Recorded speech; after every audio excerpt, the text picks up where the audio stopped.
Hey folks, Joe here. If you enjoy listening to The Trap Set, it would mean a great deal to me if you would rate us on Apple Podcasts. It takes about 10 seconds, costs you nothing, and helps new people discover the show. Thanks. And now on to our episode with the legendary Bill Bruford.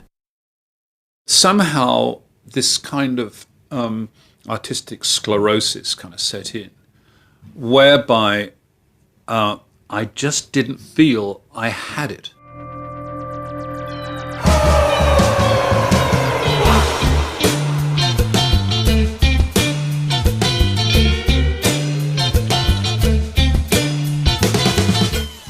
This is Joe Wong. Welcome to The Trap Set, where each week we explore the lives of drummers. I want to play something for you.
You're hearing Close to the Edge by Yes, featuring my guest, Bill Bruford on drums.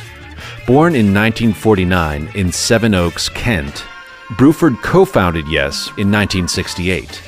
Bill's style is remarkably intuitive yet intensely intellectual.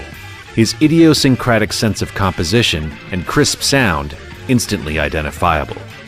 Yes discovered a convergence of artistic adventurousness and widespread popularity. But after recording the band's first 5 albums, Bill left in 1972 to join another genre-defining group, King Crimson. His work with this band often existed on the bleeding edge of musical technology. Aside from multiple tenures with Yes and Crimson, Bill has also worked with artists such as Genesis, UK, and Gong, and led his own groups, Bruford and Earthworks. Bill retired from music in 2009, and he subsequently earned a doctorate from the University of Surrey. His new book, Uncharted: Creativity in the Expert Drummer, is now available. I spoke to Bill in Soho, London, close to where Yes performed many of their earliest gigs, and blocks from Ronnie Scott's, which hosted Bill's final performance with Earthworks. And now my conversation with the defining drummer of progressive rock, and one of the all-time greats, Bill Bruford.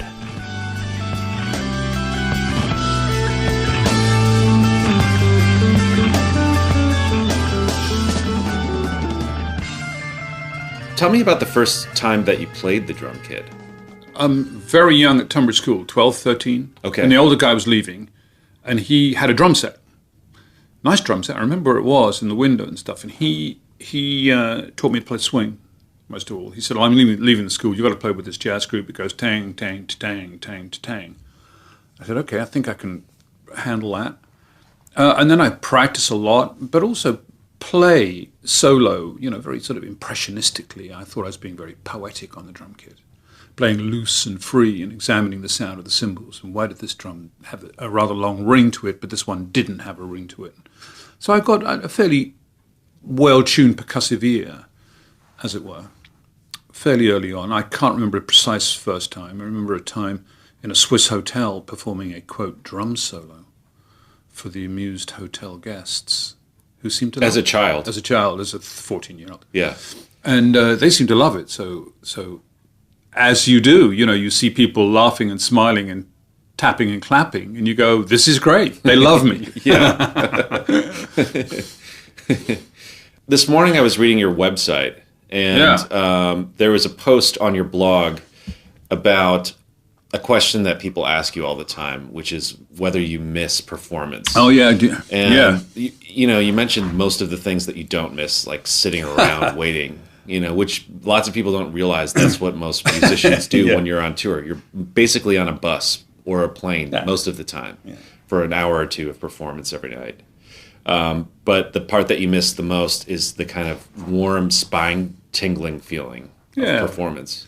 Can you remember the first time you had that feeling? Ooh. Probably the first time I performed. I think as a young guy, probably the beginning days of Yes, I probably had that. I mean, I can't remember an occasion, but it's a great feeling when you think, this is terrific. Time has flown past. I've just done something that sounded really good to me and everybody else seems to like it. You operate on a very simple basis when you're young. I think you don't question too much. Did you get that feeling when you rehearsed with Yes the first time? Did you realize that there was a chemistry there that you hadn't experienced before? Yes, but there's need a bit of context to that, is that I'd never played anything before. I didn't go through lots of semi-pro stuff. I don't think I'd ever played a wedding. I'd hardly played more than 2 or 3 times in public. I mean, I didn't know anything about anything. So I just started playing and they started singing and I thought that's great. How did you discover drumming? Older boys at school. Mm-hmm. So I was in a boarding school. You went to a public school, as they call it here. I did. And there was a jazz quartet, very liberal kind of house that I was in. They said, sure, use this room. It's kind of unheard of in those days. And the older guys had lots of Riverside records, jazz stuff, Blakey, Messengers, Sonny Stitt, everybody. Had all the great jazz guys. And we listened to the Beatles and the Rolling Stones when they came, and we kind of liked it, but not as much as the jazz stuff, which seemed like it was more happening. Yeah, what did jazz represent to you that the other stuff didn't? Well, that's a good question. One word, mystery, probably. I couldn't figure out how it was done. I could see I could see and understand what Charlie Watts was doing. I couldn't understand the heck what Elvin Jones was doing. I wonder if it was also more culturally mysterious, or it seemed more exotic or foreign to you. Indeed, that too. Wow, it's from the United States. United States we could barely comprehend of, a huge country, some millions of miles away. And it was black, Afro-American. So a lot of the jazz we had was African-American. So that was an import we thought was fantastic. So hugely exotic. In another post on your website, you mentioned writing on your shoes that Keith Moon should go home. Or what did it say? Moon go home. You've penetrated this website big and deep and dark.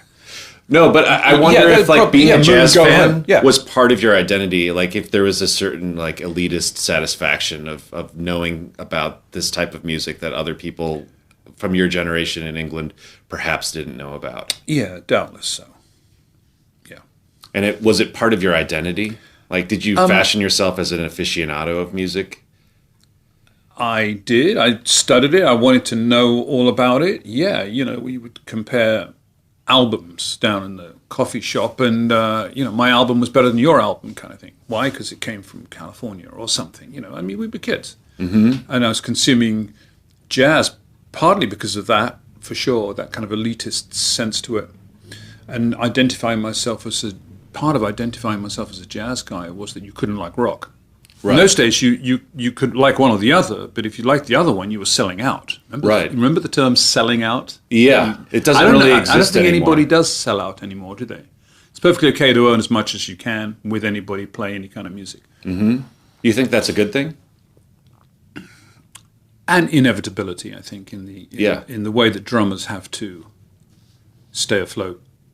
If you want to live to play another day, you're going to have to earn some money. I remember when I first really got into music that it was taboo to license your songs to commercials or even to films or television. Yeah, I remember that too. And now it's almost requirement. No, it's considered very hip. Yeah. And a payday, and everybody's thrilled if you're selected by Coca-Cola or whatever to, do the theme song. Have you ever seen Buffalo 66? I have. I have, and that little use of some Yes music towards the end, and a very good scene. Yeah, I like that. Yeah, it's very good, isn't it? So that was like a very tasteful usage. Yeah.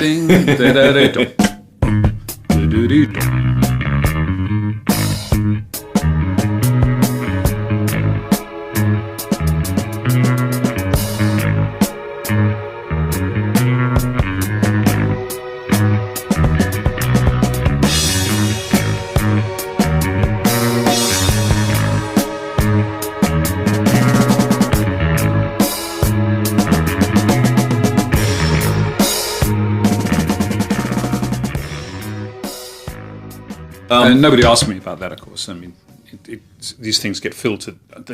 In my day, they never got down to drummer level. They'd be filtered out somewhere by a manager somewhere.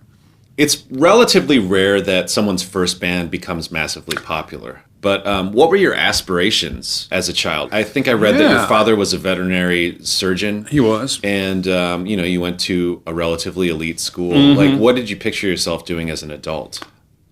Well, I would have been. I went to university very briefly to study economics at Leeds University. Yeah. I would have just fallen into industry and commerce and ended up being financial executive at British Airways or something, But in 1968, you could be who you wanted to be. See, this is this brilliant thing that you do. You want to get born in 1949, like me, which puts you at about 18, 19 years old in 1968, which is a hugely influential time. Hard to overstate, although we've all sort of forgotten about it. But anybody could be anybody. You could leverage yourself upwards through one class to another, but you could also, people like me, I could leverage myself sideways and become a musician. What the heck is a musician? Nobody in my family had ever met a musician. Did they perceive musicians as being below them? Oh, yeah. Mm-hmm. Yeah, a musician was somebody that came in with the catering through the back door. Scullery door, yeah. So was there discontent amongst your family when you chose that path? Let's just say that feathers were ruffled because it was seen that I was throwing away something. One of the kind of central questions of your new book is how much agency we in fact have in a musical situation. But then one of the things that I wonder about is how much agency we have in life. Can you remember a moment when you made the conscious decision to pursue music over returning to your studies at Leeds? I remember a phone call from a payphone outside the library at Leeds to my father saying, I think I'm going to, accept this offer from these guys called Yes. I'm not sure they were called Yes. It was some Mabel Greer's toy shop or something. This band, because they keep asking, and anyway, they're playing the Royal Albert Hall next week, and I can't say no, kind of thing. And I don't think anybody was terribly unhappy. My father always said, do something you really like to do, something you are passionate about. Because in the post-war years, a lot of men like me would have spent all their lives on a railway station, going to do a job in insurance and coming back, and never assuming they should like or have a passion for their work. Right. So for me to have a passion for it, and he had a passion for large animal veterinary science, and to have a passion for something is great. So he encouraged me in that sense. Yeah, so it would almost seem like that was unusual for him to give you that kind of license. I think so. I mean, he didn't come down all big and heavy, and he says, well, that's what it's going to be. Were you passionate about anything else? No, just drums. like you get into that age, between 17 and 25, and all you do is eat, drink, breathe, and amazingly self-centered. Yeah. Disgracefully self-centered. Is it really disgraceful? Well, I could have spent more time with my elderly father. Yeah. Sometimes you regret these things a bit. Because once I was out there on the road and working, my family kind of got left behind in the downdraft. Mm-hmm. But then being, of course, eternally British middle class, having decided they thought this music thing was really a waste of time, things perked up no end when I came back with some gold records. Yeah. And being, they suddenly say, oh, well, tell us a bit more about this music thing. This looks good. Right, yeah. People can change real fast. Validation. Yeah.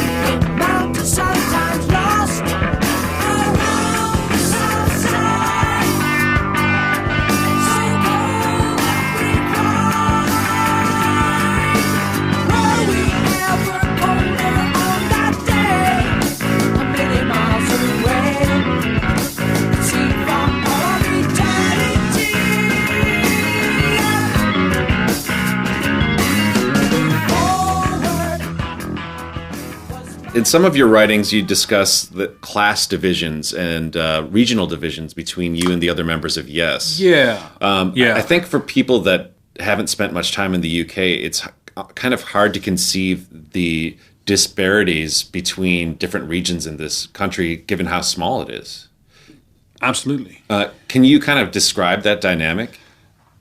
And how did it feel when you first joined? This was much more extreme, of course, 40 years ago. I mean, now it's a smaller place and everybody's on Facebook and YouTube anyway. But back then, 40 years ago, people had strong accents from different parts of the country.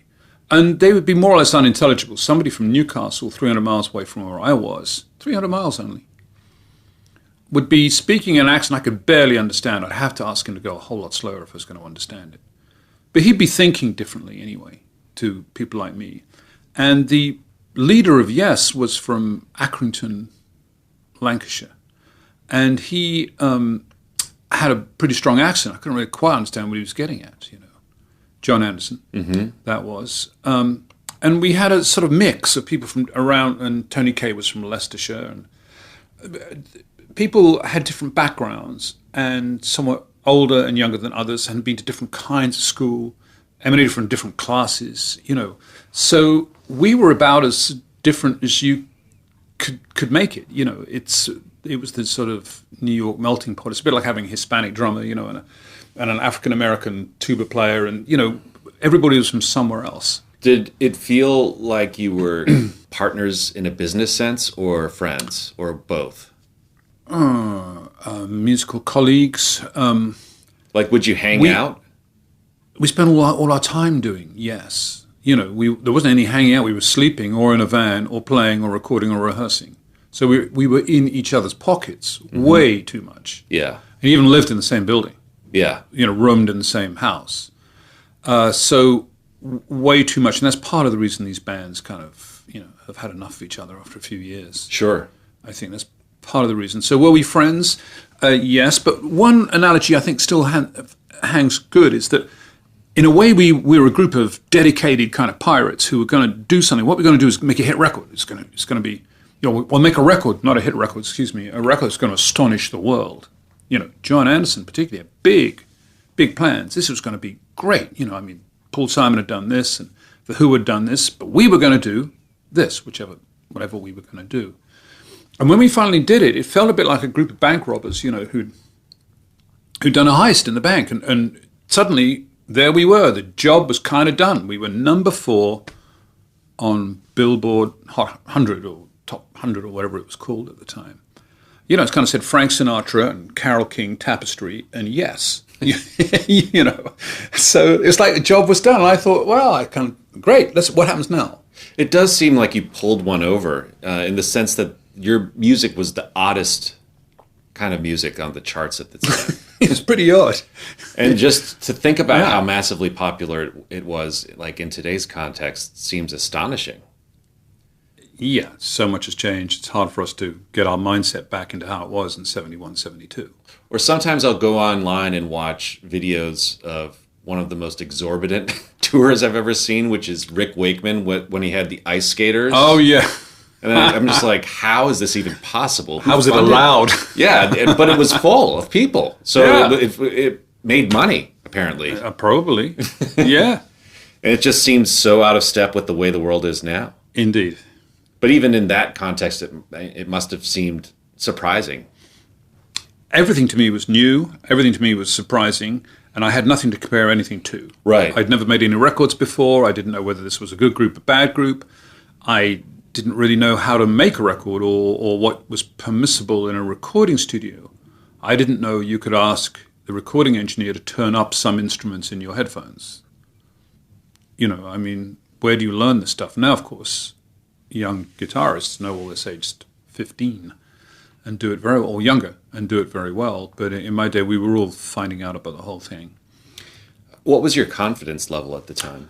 Unbelievably high, verging on the dangerously arrogant. And the so self-confident, and the band was too, and getting better at it. And I think my departure was probably the first time anybody had said, "What? Why would he want to do that? You know, why just when we are just all swimming and humming forward. And the record company knows who we are, and we know who they are, and the Americans particularly know and like the band, and we're off the scale in popularity. Why would he leave? So I think that was the first time. I maybe slowed their confidence at that point. And that was only about a 4-year run, the initial run, correct? When you're 18, that's a lifetime. It is. Yeah, maybe. Yeah, exactly. Yeah, 68, 72, maybe. Do you ever find it frustrating that people want to talk about that very short period of your life, or like that's come to define your body of work? No, I'm thrilled if anybody wants to talk about anything.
I probably thought more than I felt.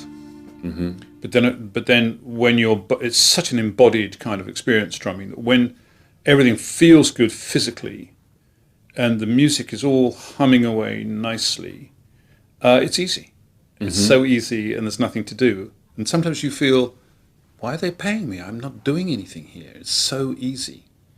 And conversely, if music's not going well, it can feel like pushing soggy coals up a hill in a wheelbarrow in a force 10 gale. Well, another topic of discussion in your book is the kind of continuum of functional drummer versus compositional drummer. Mm-hmm. Do you think of yourself as more of a compositional drummer?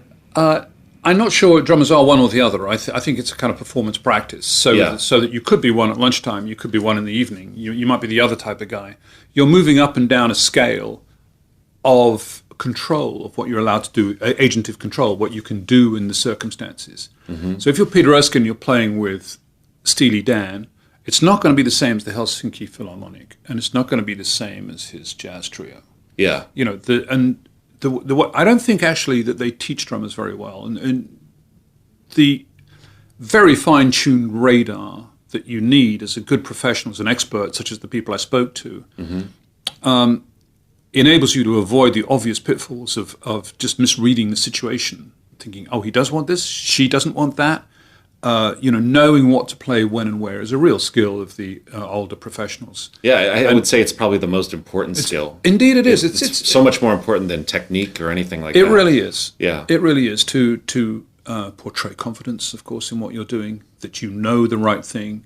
If we're working together, you don't have to say, Bill, should it be this, should it be that? I'm just going to say, Joe, don't worry. Leave this with me. I got it. And you can trust me after 40 years of doing this that I probably... If you had Steve Gadd on your gig, Steve's been through so many musical situations. His brain is like a computer which is sort of spinning through 1,000 potential options, discounting them and arriving at that particular drum part, which comes out now, once, and it's perfect. Yeah. That's a great skill. What was the impetus for writing the book and going back and getting a doctorate?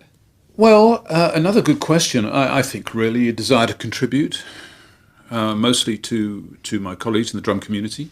Mm-hmm. Really, I've always wanted to do that. I've always been interested in what drummers could do, are doing well, doing badly, could do better. What could the future be? Drumming is like this today, but what could it be like tomorrow? And how can I help push those things forward, be it electronic drums or odd meters or, electronic drums and odd meters or all that stuff. I always like to try to push things forward, and that's what I thought progressive kind of meant, call me old-fashioned. So having left playing, what could I do to help? Well, I think drummers are a bit misunderstood. They misunderstand themselves. That's a nice phrase out a breed apart, a breed below and a breed apart. In what way do you think they misunderstand themselves? I think, on the whole, too little is expected of drummers, and consequently they come to expect too little of themselves. We could get more out of drummers, and we're getting less and less out of drummers. We're asking them to be more and more like a drum machine, which they're getting pretty good at. Mm-hmm. And drum machines are getting pretty good at going the other way, sounding more and more like humans, although the immediate virtue of that new change in situation I can't really understand. Well, when you say we could get more out of drummers, what is more what? More musical excitement, more variation. In fact, I think it took, Latin, Cuban, or music from other cultures to shock us into some of the other things that other people do. I mean, I remember in the early 80s going to SOBs in New York, south of the border, I think it was the name of the club. And there was a white-suited Brazilian pop star there called Javan. Heaven knows what happened to him. Drummer was on a Simmons electronic kit.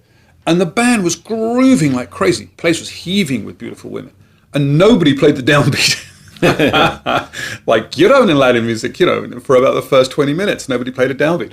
And if you see what I mean. And is that the next day you went out and bought your first Simmons kit? No, not at all. It had nothing to do with the Simmons kit, but I was just using that as an illustration of how sophisticated other cultures' popular music was. Now, coming from England, our idea of rhythmic sophistication is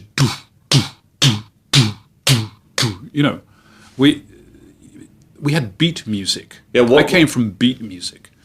And was skiffle popular when you were a child? Skiffle was very popular. Yeah, it was rhythmically hip actually. Yeah, and I mean, sometimes there were great drum lines. That lovely song from the Zombies had a great drum line. But the Time of the Season. Time of the Season. Yeah, I'm going to see the Colin and Rod in a couple of weeks. Are you? Yeah. Are you? So I mean, yes, there were little pools of interesting things on drums, but broadly, it was the British get nervous with rhythm. It's too sexy.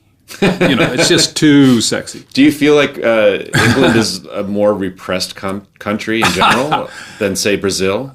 I'll say reserved. Yeah. It's a cultural thing. Yeah, which absolutely. I mean, I remember the first time I went to Brazil, I was shocked by how much more musical it is than even the U.S. I mean, it's just more. The culture is more musical. Yeah, I think that's absolutely right. And it's a folkloric music too. Mm-hmm. It's not a high cultural music, but it's sophisticated. Very sophisticated, music. Sure. Yeah. So anyway, that was the cultural background that I came from.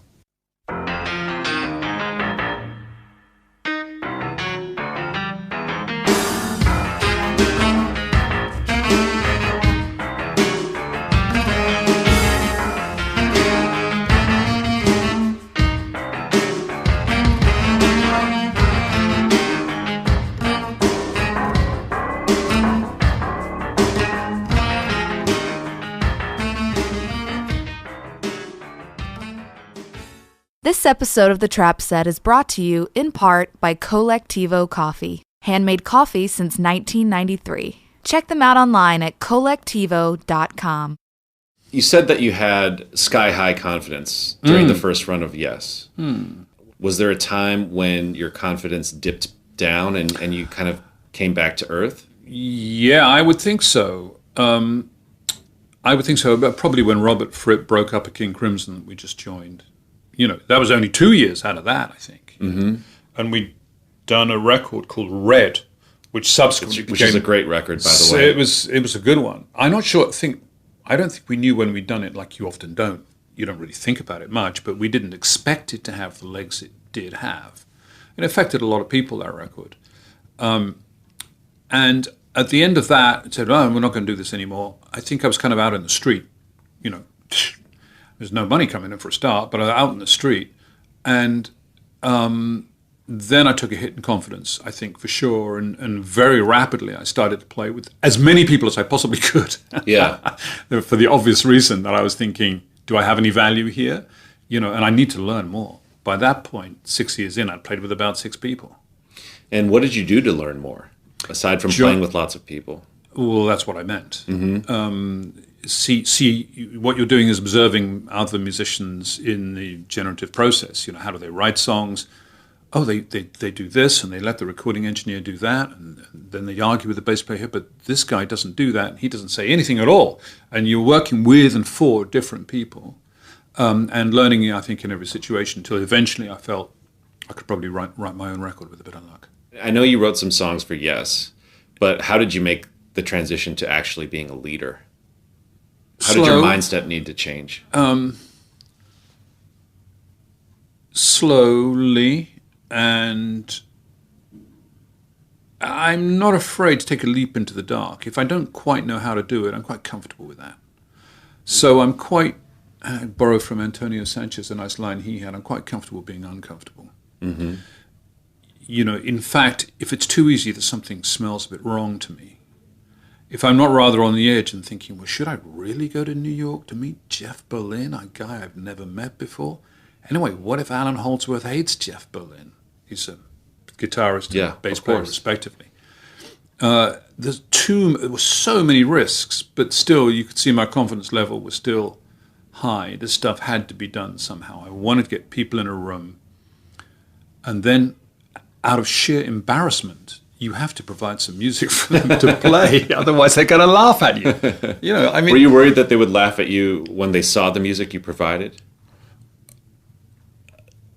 That's a good question, too. I don't think so. Mm-hmm. No, it had been filtered with my partner, Dave Stewart, too, who's a very helpful guy, and he knew plenty about keyboards and what kind of harmony would be hip and what's possible and so forth.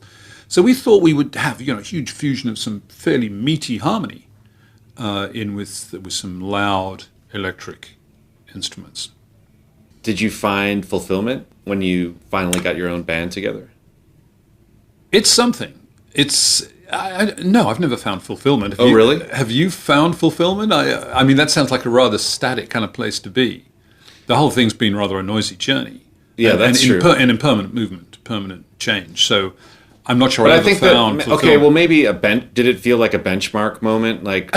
Yes, certainly. I think... I understand what you're getting at, that you never arrive. But there are certain times I've found where I have to recognize that I've achieved something, and that's guiding me to the next place, at least. Yeah, fair enough. Absolutely. Yeah. That's right. And there are some things that musicians get by way of reward.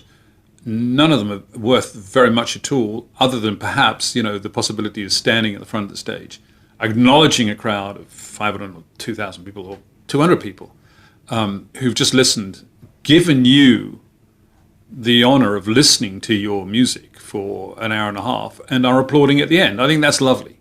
Mm-hmm. That's great. And if you have had a major part in constructing that event and having that happen, heck, you can take 5 minutes and say, that's all right. It's okay being a musician.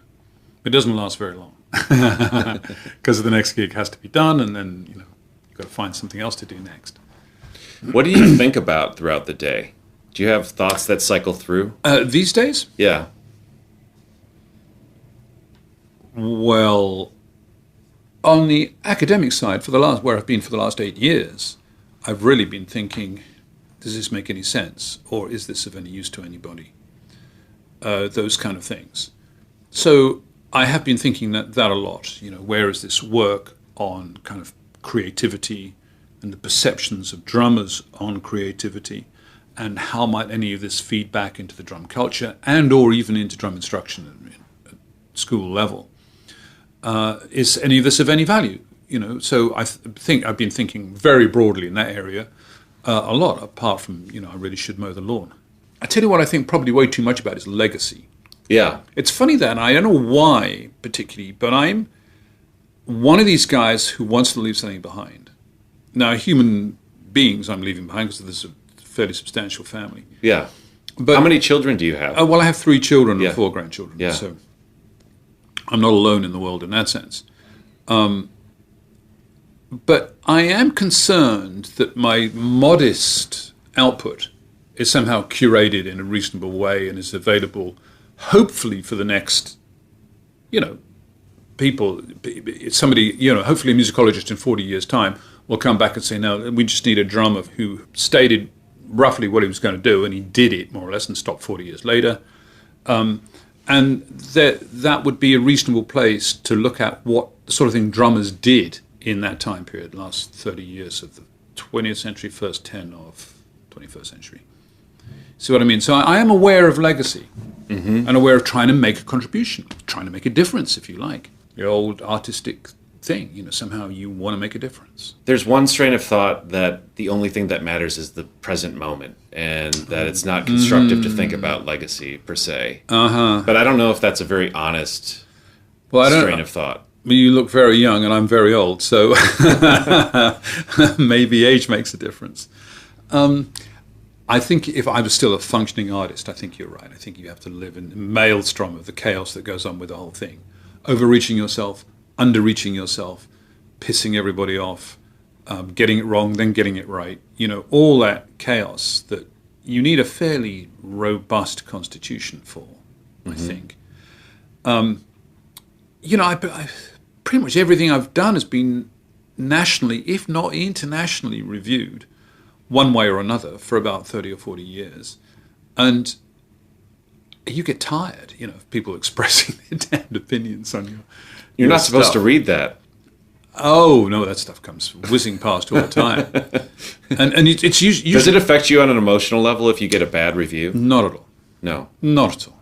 No, it's just, opinions are like orifices, as we say. Everybody has one, and well, everybody has a few. Everybody has a few opinions, and opinions aren't really. And coming from the academic side, of course, where opinions are absolutely verboten.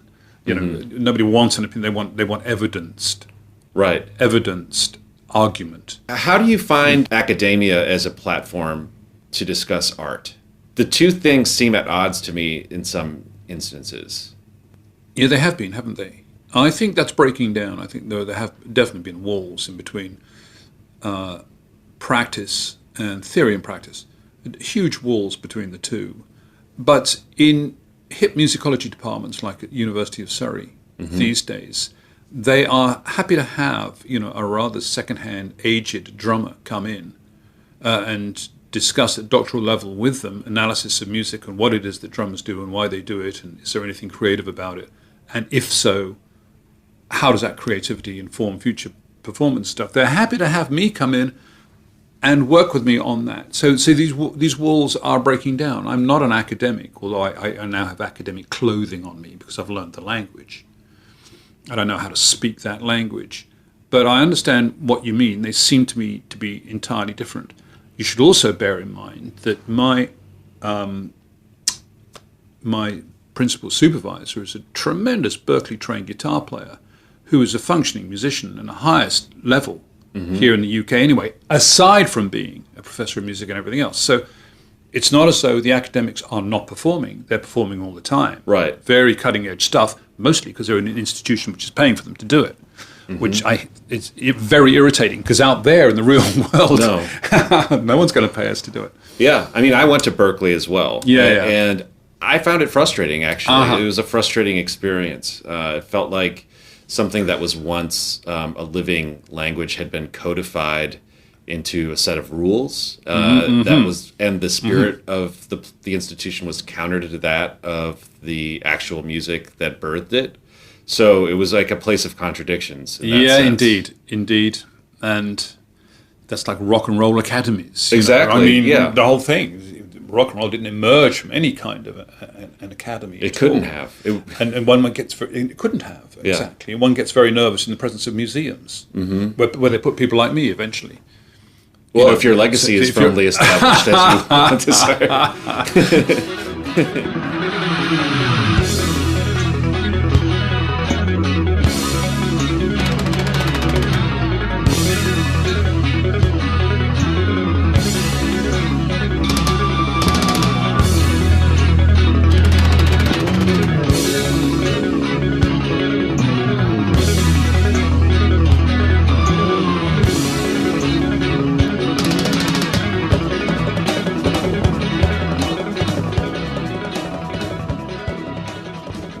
You said that you slowly fell out of love with performing music over the course of 40 years. When did you realize that the love was gone? It's a constant, an increasing, but very, very subtle and very slow. Not so that you could see the point at which anything started. a sense that of sort of numbness at the end of an evening's worth of music making, thinking, well, I'm kind of glad that's over. Mm-hmm. And I kind of missed. There's a sense of hearing missed opportunities going past. So you're playing along, and you think, oh, I could do this, so I've missed it. Oh, this would be good. Oh, no, I think I won't do that. It'd be simpler to take the easy path. You know, those kind of playing things, which when I was a ferocious 20 to 50-year-old, I didn't care about any of that at all. But somehow this kind of artistic sclerosis kind of set in, whereby I just didn't feel I had it. Not helped by the fact that the guys I was playing with are unbelievably great. Yeah. So I no doubt have measured myself against my colleagues' reflected opinion. They say nothing. You know, they say nothing apart from lovely things. That doesn't matter, though. In my sense of self, I'm not cutting the mustard. And a feeling of, I'm glad we got through that. There's another one coming, but we'll get through that soon. And I've got to find something better to play with Gwyl Simcock, who you might not know, but a very brilliant young British pianist. You know, I mean, otherwise I'm hanging him up. So, and that feeling gradually widened. You know, there's the distance between your expectations and what you think you're actually doing. And it wasn't necessarily that you were being harder on yourself than you had in the past. No, the other musicians were being harder on me because they were so good. Uh-huh. I'd stupidly... Well, you'd always played with great musicians, though. Yeah, somehow on the rock side it was easy to hang out with those guys. But on the jazz side, Tim Garland, you know, Ralph Towner, you know, Eddie Gomez, Gwyl Simcock. These are the great guys, you know, tremendous players. And did you feel Loved like, them. you know, at that point, rejoining a rock band would have been a step backwards for you? Yes, but that wouldn't have deterred me from doing that if I thought it was the right thing. The thing I learned about rock, and it's really important, it's the same with jazz, same with all music really, is you gotta really live it. I mean, if you want to be a rock drummer, you need to want to really do that. So, and that's great. I like that. You know, people like the guy with Van Halen or Megadeth or, you know, these guys who hit the hell out of the drums. And they mean it. And I like that conviction. I don't have that conviction. I can't possibly be a rock drummer. Drive me out of my mind. But I'm impressed by people who can. Mm-hmm. I just don't have that, so I'm happy to know that. So, can you remember the moment when you decided not to do it anymore? Not to play? Yeah. Oh, sure. I mean, I had a little flag in my head around the age of 60. I was going to stop around the age of 60. 2009? I was born in 49, so 2009 was 60. Mm-hmm. And maybe you would argue, and you'd probably be right, is because I had an end goal in mind that I was beginning to work towards the end goal and prove to myself that there was no need to do it anymore. Yeah. You see, I'm sure psychology here would say, I don't want to do pop psychology because I'm no good at it at all. Well, go ahead and try. That's what this show's all about. Pop psychology. Well, you know, I mean, there's an end goal, and you perform towards the end goal to justify yourself to yourself that this is time to stop. When did you plant that flag? When you were in your 20s? No. I would have been open to all suggestions for the first three quarters of my career. Only in the last 10 years or so, which coincided with some difficult domestic issues, but also the difficulties and expense of playing jazz. Yeah. The hell on earth of getting jazz musicians to all arrive at the same airport at the right time for the transport to get you to the gig in central Spain. You know, all that was too much for me. So you were managing the band? Yeah, I was managing, road managing, doing the whole thing. And it's brutal work. Mm-hmm. I remember having a lovely conversation. I have very few lovely conversations with either Steve Smith or Dave Weckl. Mm-hmm. And they were both immediately on the logistics of doing this. They're drummer leaders. Yeah. You know, and the logistics of doing it are hard. I tell you, those guys work so hard. Sure. I'm not really afraid of work, and I'm happy to work. But when I'm losing the will to perform at the same time, I'm going to hit a point below which it's not worth continuing. I'd rather do something else. I'd rather write a book. And are you happier now? Now that I've put down the sticks? Yeah. Yeah, I'd say so. Yeah, sure. I mean, I don't know what else I would... I mean, I would still be hustling a gig in Madrid and getting 4 guys on the phone, and one guy would say, well, he couldn't do it that night, and I'd say, well, can you send a dep? Who else can do this? You know, and all that whole thing. Do you ever play by yourself? I don't. No, I did it pretty much cold turkey.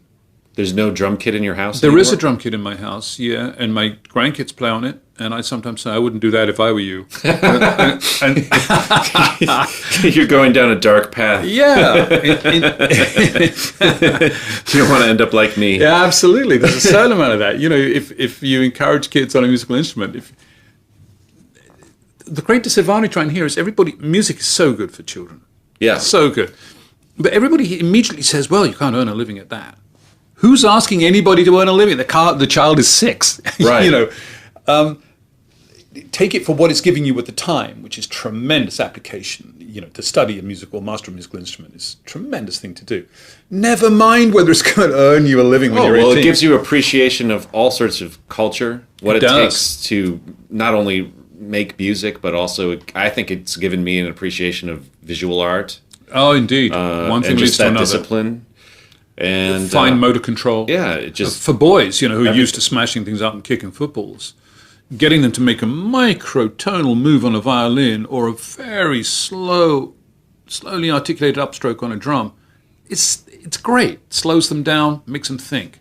So if one of your grandchildren showed a lot of interest in playing and asked you for lessons, what would your teaching style be? This is entirely hypothetical. Teaching style, well, I would emphasize controlling the sticks to start with. And I might say, I don't know. Do you feel I like really it would don't be- have an answer to that. Do you think it would be productive for you to teach them? Or, I mean, as somebody who was largely self-taught, would you encourage them to just find their own way? No, I think I would point them to a great instructor, if I could, because finding your own way can be very time-consuming. You're going to go down a whole lot of wrong bunny holes, rabbit holes, I think. And if somebody taught me how to manipulate the sticks better, or sooner, I might have got on faster, possibly. I had a very patchy drum technique. I'm being untrained. That's quite characteristic of somebody who's untrained. I could do some very fancy things quite well, and I had big holes.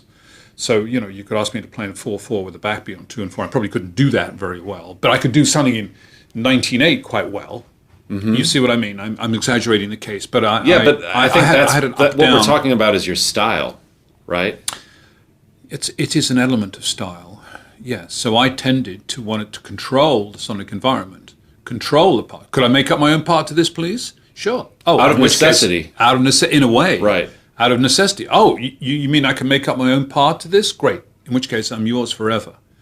You know, but if you're going to write me a deeply complicated drum part, I'm going to struggle with that. What about if someone were to just call you for a session and say, play a shuffle for this entire tune? It can be done. It Yeah. can be done. I get away with it, but it's not my forte. My forte is thinking, well, everybody could have done that, and most people have done that. What could I do that would be slightly to the right of both of those two things? Right. So, like, an example that comes to mind is, say, long distance runaround. Yeah. In the verse, there's you're doing a 5/4 That's right. thing. Yeah. Is that something that you thought about, or did you just feel it? Were you like, Well, okay, well, like- here's the obvious thing. Let me take it one step away Always from that. that. Always that. I've almost never settled for the first idea or the second, probably the third, which caused great irritation.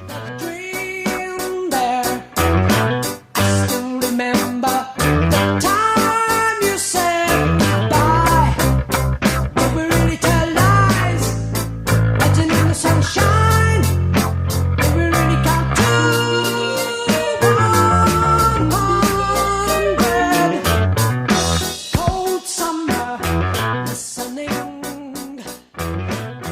Hot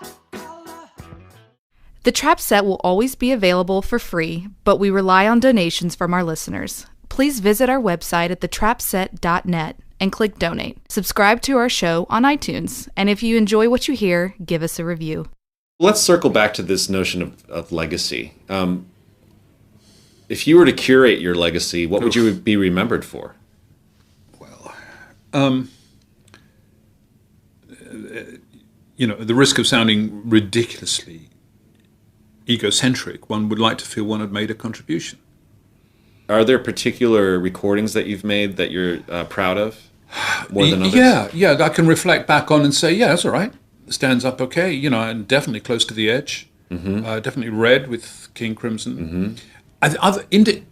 Intermediate albums have some great moments. I can point to various moments and go, oh, that works so well. There's a thing called Lark's Tongues in Aspic. Oh, yeah, I love that. It's got a very heavy riff, guitar riff. And there's about 2 minutes, endless kind of violin playing. But there's slowly, this boiling crescendo appears. Very slowly. Two drummers at this. One drummer's rolling, another guy on a big China cymbal, rolling hard on this white noise.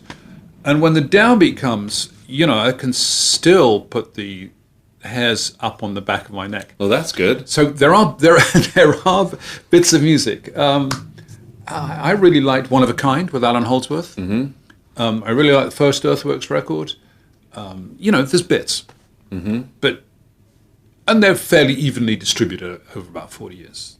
So I'm just sort of symptomatic of a drummer of that era, really. Perhaps a lucky one, because I had enough money to be able to afford to do these things, run bands, enough of an audience to listen.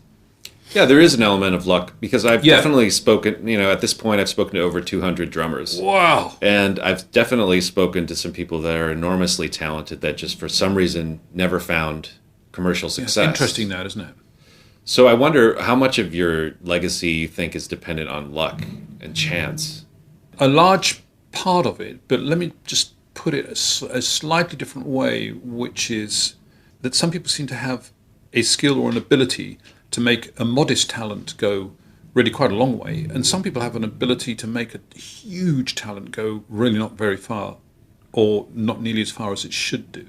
I think I wouldn't really think. So you think of yourself as a modestly talented person? I'm a modest talent who's quite good at getting full mileage out of his modest talent. Because I mean, I would say lots of people would think of you as an enormously talented person. Well, so I guess I say the hell with their opinion, and I say what counts here is my opinion. Yeah. Okay. Why do you think of yourself as a modestly talented person? Because that's the way I hear my drumming skills. I'm okay, but I'm also quite good at persuading others to perform with me, to do things. I had enough energy. I had a thick enough skin. I came equipped. Do you think you're a pretty empathetic person? Like, are you able to understand what other people need? I like to think so.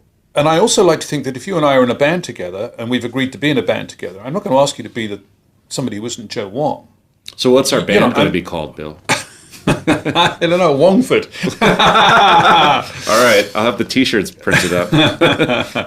You know what I mean? There's no point. You see people hiring people and asking them to be something they're not. I think that's a mark of somebody who's inexperienced as a leader. The great producers hire people for who they are and just do their best to support that talent and to give those people what they want. Yes, you could say the that. People that are charlatans tend to want to exert their will over everybody. Well, careful what you say, because immediately I'm thinking of an outlier here with Robert Fripp. Right, because did he want to exert his will on you when you were in his band? He made some suggestions, which should really be best if you sort of followed. And one of the rules really was, everything you had been doing before our first rehearsal together, would you please stop doing that and start doing something completely different that would be different and personal and unique for this band. Did you ever figure that out it might never work in any other band? Well, did you ever figure out if that was the case? What attracted him to you?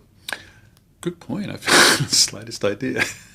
You'd have to ask him that. Do you think that he? Enthusiasm, probably. Thick skin, the ability to take on quite difficult things, like don't do that. That's really boring. It sounds like Led Zeppelin. Let's do something. Do something else. So. Yeah. When you listen back to those recordings, like say you listen back to Red, if we put that on, would you hear things that you did not like about your playing, or would you be able to just hear it with some distance and enjoy it? Much better now, distance. Yeah, good question for an author too. Could they go back and read their book they wrote 15, 20 years ago, and do they wince at every sentence? No, of course I can hear all the other things it could have been. Did you ever wince? At the final accepted recorded take, at the final take we've all agreed to keep, no, I'm pretty much happy. Mm-hmm. Pretty much happy with that. So I can look back, and it, as you say, and Pat Mastelotto had a nice phrase for this. He said for him it takes 10 years to forget where the bodies are buried. Yeah, I mean, that makes sense. in the track, that you forget that you snipped a bit out here and that you did that there, but the edit isn't quite right. You forget all that. And sometimes the bodies, as he calls them, are what makes the track interesting. Of course, absolutely, I understand that. Which is why, some people are arguing that the ability to remove them all digitally is counterproductive. I totally agree. And the word perfection has never meant very much to me, and I'm not in music in any sense to pursue something that might be quote unquote perfect, the perfect take. So anything along the Pro Tools kind of antiseptic kind of quote unquote correction of errors unquote, it doesn't interest me at all. I mean, the whole of music is a kind of misunderstanding and an error of one sort and another, or a clash of little kind of misappropriations and mistakes and things. That's the magic. And that's the magic. That's what it is. That's the grease that makes the whole thing work.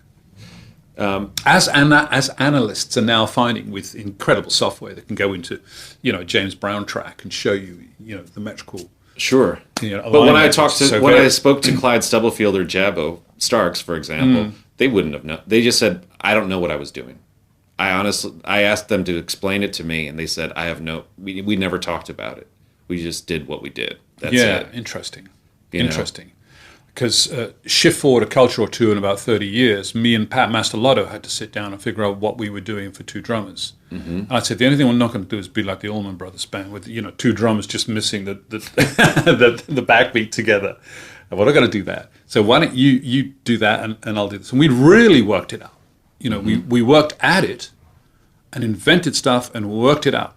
And we felt we put in more hours in the two drum sets than the two guitarists. This is with a sextet where we had two basses, two guitars, two drums. And we, the drummers, put in a lot of time on that, making that work. Yeah, the double trio, as it was called. Yes, the double trio. Sure. I never got to see that group live. I was too young. But I had a laser disc of it. Oh, really? Yeah. I remember laser discs, yeah.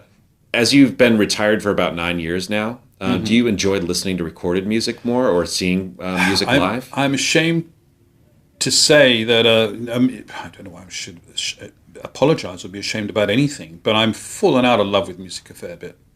I don't listen for pleasure, particularly. I listen because I've got to do something that refers to some music, or I've got to be aware of some music or another.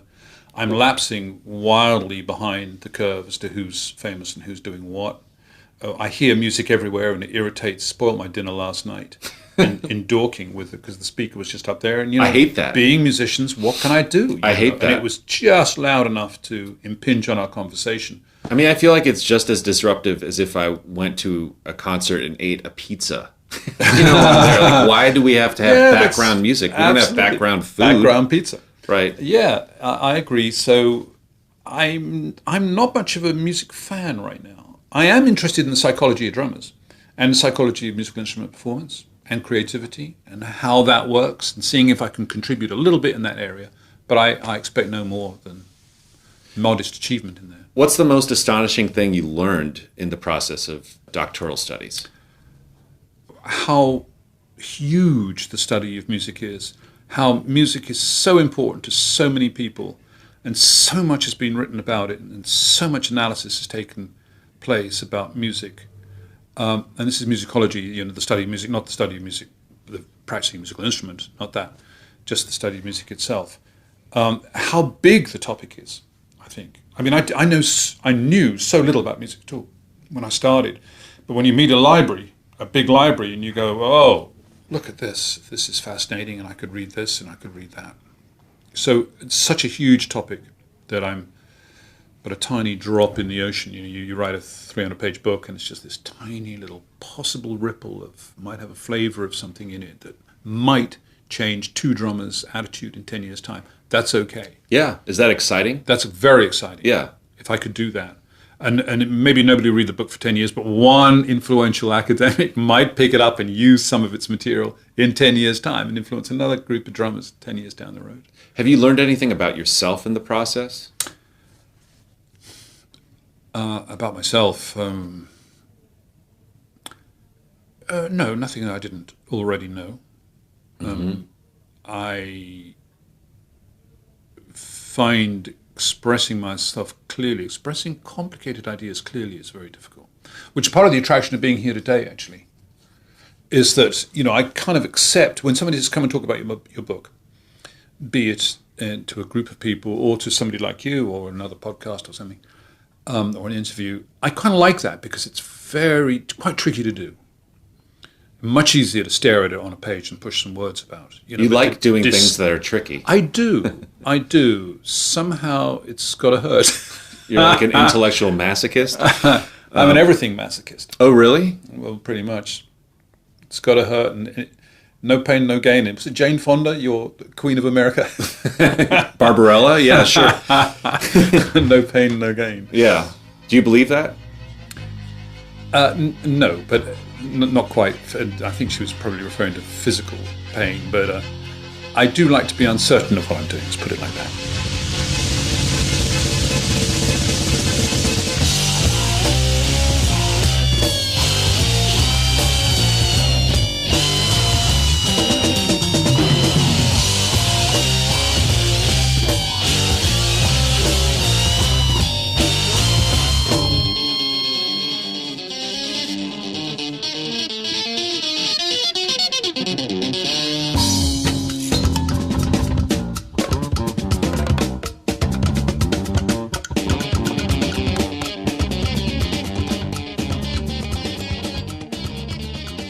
People are surprised when a musician, a popular musician, retires. Not so much, a symphonic player. That's more expected. Or allowed. Yeah. I'm supposed to die in a hotel room.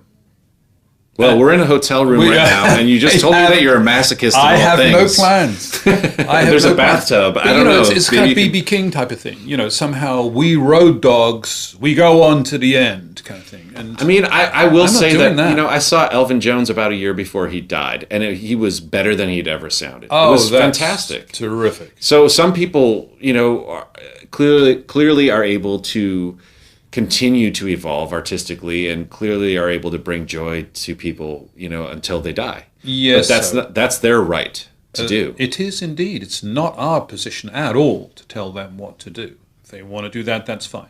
Me, I felt the tank was dry.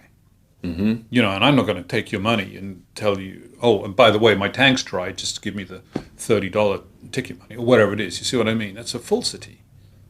I can't do that. So now that you've written your second book and you've earned your doctorate, what are your goals moving forward? I have none at all. Let's see what that's very Zen of you. Yeah. I think that's nice. I've always had goals, and I've always known what was coming next. And actually, somebody said the other day, so why did you stop playing? And I managed, I think, to get an answer which satisfied me, if not my interlocutor. And the answer was because I couldn't hear what came next. Mm-hmm. And I think the person asking the question probably thought I meant I couldn't hear what came next in the next bar of music. No, of course I can tell the next bar of music. But in terms of the evolution of the instrument and the bigger conceptual level, what would I play next? I couldn't think what I should do next other than be an okay jazz guy. How about some questions from the listeners? Oh, sure. Was there any sort of conscious trick to getting your very unique snare sound? It was like the mother of, like necessity is the mother of invention. I needed to get the drum to cut because I think I've said this somewhere before, probably said it many times before, because there were no microphones on the drums and Chris Squire's bass was sort of in my frequency. You see what I mean? So I was kind of quiet and pathetically feeble, and I managed to start, tune the drum in a certain way and strike it in a certain way with rim shots that allowed the drum to cut more. So that's So it was rim shots. rim shots. Someone's asking if you have any fond memories of making one of the first drum instructional videos, Bruford and the Beat. I do have a fond memory, only because it's now so off the wall. And before most drum instructional videos, I didn't really realize I was supposed to sit at the kit and, kind of say, this is how I do my paradiddle. Close up on the sticks. This is how I, strike it. I didn't really realize. That sounded so boring to me. Even if I'd known that was what I was supposed to do. So most of this is me sitting up against a bar in New Haven, Connecticut, sort of talking about drums. And then some footage of me actually playing on my Simmons electronic set, just kind of improvising or doing some things. If you were to make an instructional video now or an informational video, would you base it on your findings from the book? Like, what would you do? Sit at a pub and... chance of me doing that at all. That is entirely hypothetical, and I'm not answering that question. Okay, all right, fine. Nick is asking if there was a specific incident in the studio while you were recording Close to the Edge that actually drove you over the edge. No, I can't come up with a clever answer to that, I'm afraid. Okay. Drew is asking if you have a favorite Crimson lineup. I do, actually, although one could never put it back together again because, as some philosopher said, you never step in the same river twice because it's not the same river and you're not the same person. Correct. So we wouldn't ever put it back together again. But I really liked the lean quartet of Ballou, Fripp, Levin, and Bruford when we were hot in 80, 81, 82, 83. Around that time, we were in Japan a lot, actually. When we were hot around there, that was a great group. Tons of space in it and tons of room to do anything weird on the drums you could possibly think of. Well, do you have any closing thoughts or anything else that you wanted to discuss? No, I have no other. We've really talked about a lot. Well, Bill, thank you so much for making the journey here, and also thank you.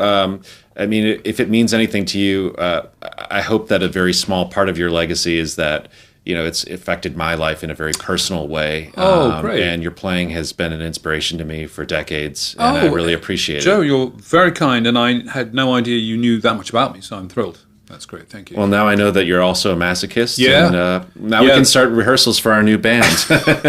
Wongford. Wongford. Well, Bill, thank you so much for being on the Trap Set. My pleasure.